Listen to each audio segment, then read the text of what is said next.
Hadur, he would like to know about one verse of poetry in Arabic of Hadith Maud alayhi salam, which he just read.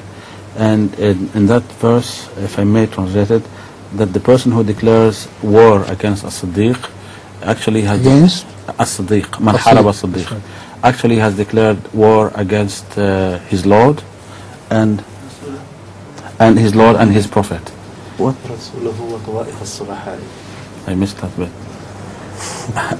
If I may ask him to read it again, because I missed it. Man haraba as-Siddiqa haraba rabbahu wa rasulahu wa tawa'if as-sulha.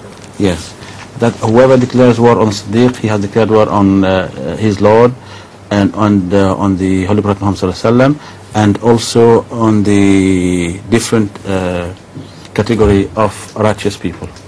Right. So he would like to know who are the Tawa'if as-Sulaha. Who are the? Who are the Tawa'if as-Sulaha mentioned? All the pious people, or godly people, who are righteous people. So this reminds me of the tradition of Rasulullah sallam,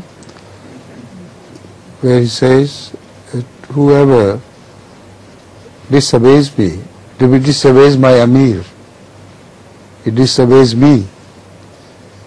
So anyone who disobeys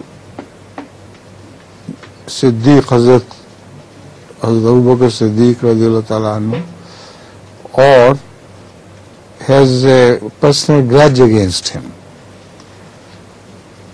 such a person would be counted by God to have a grudge against God, against the provident Rabbul Alameen, and against his Prophet Rasulullah sallallahu alaihi wasallam, and against all the Salihin, the righteous people.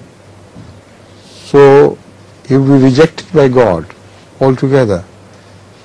This is the meaning of the true import of this verse.